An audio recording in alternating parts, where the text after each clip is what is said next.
Olá, caros alunos, bem-vindos a mais uma aula de filosofia, a nossa terceira aula, sobretudo no que tange a ideia do idealismo.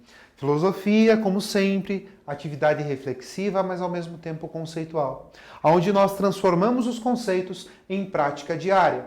Nesse momento, nessa terceira aula, eu, professor Alex, quero conduzi-los introduzi-los na perspectiva filosófica do Hegel, esse filósofo alemão. A filosofia do Hegel, eu posso dizer a vocês, como alguém que estudou filosofia, não é uma das filosofias mais fáceis. Mas, ao mesmo tempo, ela nos chama a atenção e ela nos provoca para alguns acontecimentos, algumas formas de ser e o nosso jeito de ser. Bem, então, vamos tentar aos poucos entrar aí nesse grande mistério que é a filosofia do Hegel. Bem, o Hegel, primeiramente, ele faz uma crítica ao Kant. O que o Kant nos dizia? Existe o fenômeno e o noumenon. O fenômeno a gente consegue entender, as coisas que aparecem, esse controle me aparece. Eu consigo entendê-lo, estudá-lo, eu consigo ter ideias sobre ele, ideias racionais sobre ele. Em compensação, a essência desse controle eu não tenho acesso, porque isso é noumenon. E o Kant dizia, isso não é tarefa da filosofia. Ficar pesquisando sobre a metafísica das coisas, a essência das coisas, o que faz as coisas serem elas mesmas, isso daí ele vai dizer que é uma perda de tempo. E o Hegel não. O Hegel vai dizer, é tarefa fundamental da filosofia buscar entender o ser das coisas, as coisas elas mesmas. E ele vai entender que o Kant desviou essa tarefa da filosofia, o que se tornou uma constante problemática na sua vida. Bem, o Kant vai dizer o seguinte, nós devemos focar na fenomenologia sim, ou seja, buscar estudar aquilo que nos aparece, como o Kant dizia. Mas o que ele vai entender? Na medida em que eu estudo, na medida em que eu observo os fenômenos, que a minha mente, a minha inteligência, a minha consciência começa a estudar tudo aquilo que está à minha volta, eu sim começo a ter acesso às coisas elas mesmas. Eu posso sim entender o ser das coisas. Eu posso acessar a interioridade de cada coisa, porque na medida em que eu observo, que eu faço esse estudo fenomenológico, que no fundo é estudar os fenômenos, eu consigo acessar a essência das coisas. Outra pergunta que a gente pode se fazer, então, como que nós entendemos aqueles princípios importantes da nossa vida? O bem, o mal. De onde nós tiramos esses fenômenos? Como que nós estudamos? E, sim, para ele, o estudo do fenômeno, o estudo das coisas que aparecem, vai nos aproximar da essência. O Hegel vai entender que a verdade das coisas não está aqui e ali, na ciência, na filosofia, na matemática, não tem um lugar certo para ela. O lugar da verdade, ela é um constante movimento. Para o Hegel, o que move o mundo, o que faz o mundo acontecer, o que faz com que a filosofia aconteça, são as ideias. Quanto mais ideias nós temos, quanto mais nós fortalecemos a nossa inteligência, a nossa mente, a nossa consciência, mais nós nos aproximamos da verdade. Aí tem-se a primeira noção, tem-se a noção dialética do Hegel. O Hegel vai dizer que o nosso mundo é sempre um confronto de ideias contraditórias, ideias contrárias. Para isso ele vai criar, então, a ideia da noção de dialética que trabalha com a tese, a antítese e a síntese. Então você propõe a defender uma tese. Laranja é uma fruta. Você tem depois uma antítese, que é uma ideia que vai tentar refutar a sua ideia. Então você pode ter ali uma pessoa que discorde de você e vai dizer, a laranja não é uma fruta. Nesse confronto de ideias contrárias, eu posso ter ali uma síntese, eu posso ter um novo conhecimento. E para o Hegel, é esse movimento de tese, antítese e síntese que faz com que nós nos aproximemos da verdade. Repare, a nossa ciência ela tem que trabalhar dentro desse movimento dialético. A ciência ela não pode ser dogmática, ela tem que se permitir se questionar. As teorias científicas, elas precisam se abrir para questionamento. Do contrário, elas se tornam tão dogmáticas quanto a religião. Uma ciência que não se permite questionar é uma ciência que quebra essa noção dialética e para o Hegel não avança. Ou seja, na medida em que eu coloco lá uma noção, esse alimento faz mal, vem um outro cientista e diz, não, eu provo para você que não faz mal. Quando eu associo essas duas ideias, eu tenho uma síntese e eles podem se aproximar da verdade, decidindo se de fato, não, esse alimento faz mal para determinadas pessoas, para outras não. Ou quando esse alimento é ingerido ou feito dessa forma não fará mal. Ou seja, para o Hegel, essa noção de dialética é muito importante. O movimento das ideias, quanto mais nós estudamos o fenômeno, quanto mais nós temos ideias, mais nós nos aproximamos da verdade. O Hegel, em sua obra, que é uma das mais conhecidas, A Fenomenologia do Espírito, ele vai dizer que o ser humano tem duas formações interessantes. A primeira, que é uma formação do ser humano enquanto indivíduo, e a segunda de um ser humano universal, ou seja, nós coparticipamos conosco mesmo, com uma alma individualizada, com um espírito individualizado, que é meu, e também de um indivíduo que se torna universal no todo, um indivíduo que participa daquele todo que existe no universo.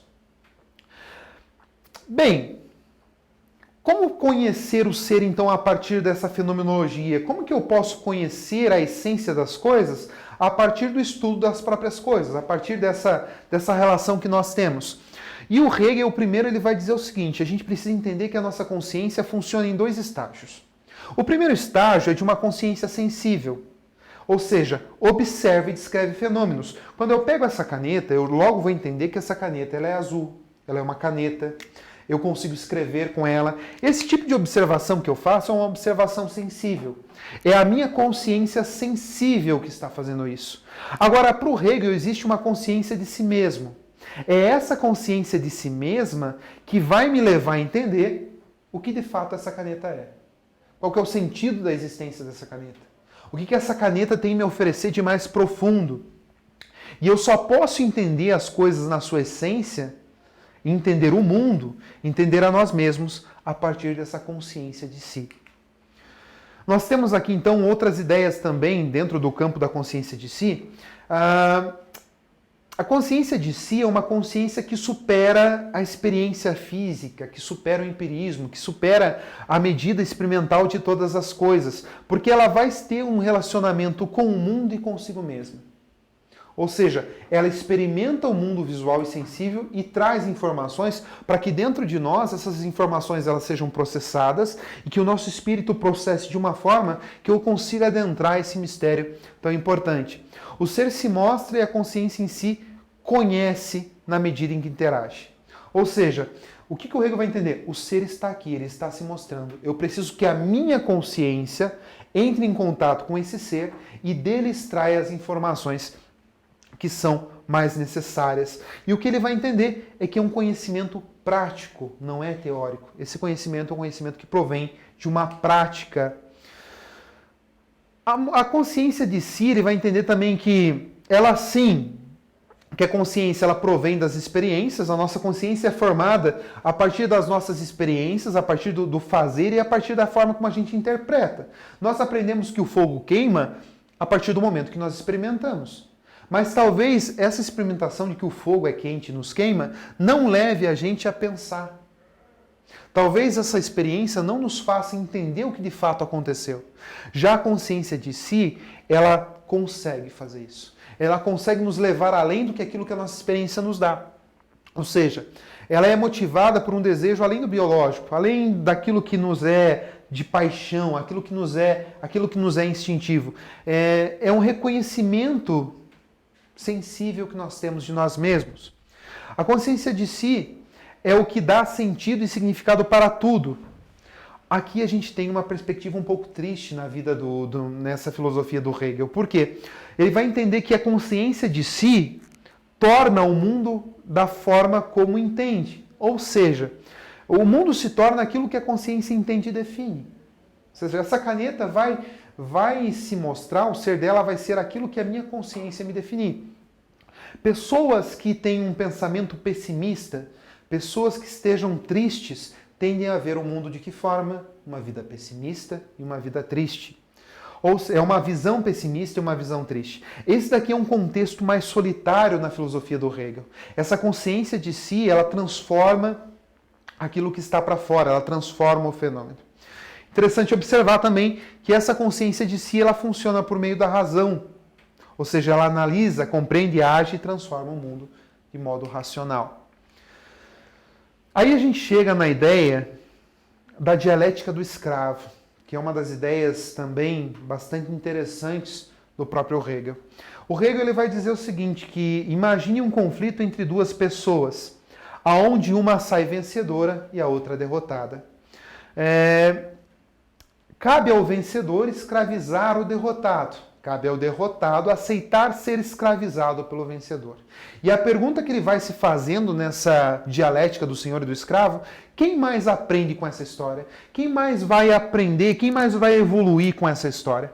Ele vai entender que essa evolução ela vai ser muito maior com o próprio escravo, com aquele que perdeu. Porque através do seu trabalho, ele começa a entender as suas fraquezas, ele começa a entender as suas limitações e começa a se motivar, ele começa a se melhorar.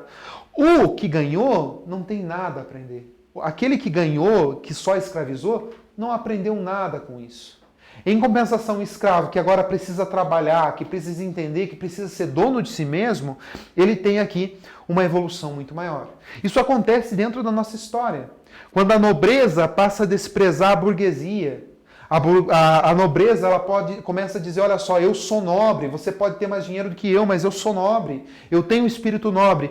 A burguesia começa a ser desprezada pela nobreza. O que acontece nessa dialética? Quem que ganha, no final das contas, com a Revolução Francesa?